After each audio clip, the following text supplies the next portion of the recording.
మీరు కదా మా జీవితాలను ఎక్కిరించింది, మీరు కదా మమ్మల్ని అవమానం చేసింది, మీరు కాదా మమ్మల్ని తల్లి పిల్లలు కాకుండా చేసి మరి కలవకుండా ఎక్కడన్నా వాయిదాకు వచ్చినప్పుడు కూడా కలవకుండా మా పిల్లల్ని దగ్గరకు రానివ్వకుండా మా ఫ్యామిలీని దగ్గర రానివ్వకుండా పోలీస్ ప్రొటెక్షన్ పెంచి టార్చర్ చేసింది మీరు కాదా. 5 నెలలు జైల్లో ఉంచి, జైల్లో కూడా మీ మనుషులే, జైల్లో కూడా గుంటూరు జైల్లో కూడా మీ మనుషులే.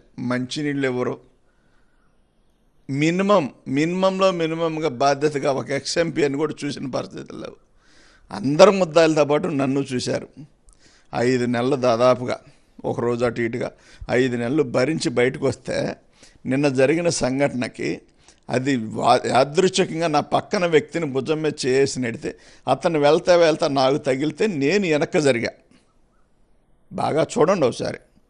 కానీ దాన్ని పట్టుకొని దళితుడికి అవమానం, జగన్మోహన్ రెడ్డి గారి హయాంలో దళితులకు అవమానం అని చెప్పి మీరు రకరకాలుగా మాట్లాడడం సిగ్గుచేయటం. దయచేసి దళితుల గురించి మీరు మాట్లాడకండి, మాట్లాడాలని అవసరం కూడా లేదు. ఎందుకంటే అవమానాలు చేసింది దళితులను ఎవరిని కించపరిచారంటే మీరే కదా. వాస్తవం చెప్పండి.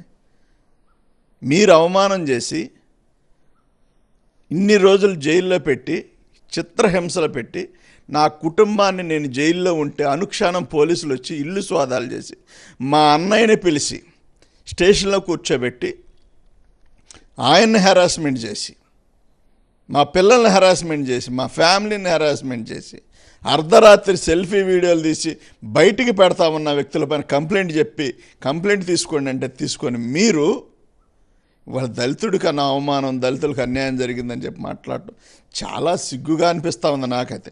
నేనైతే ఇంత దిగజారి అయితే రాజకీయాలు చేస్తారని అనుకోలేదు. దయచేసి దిగజారబాకండి.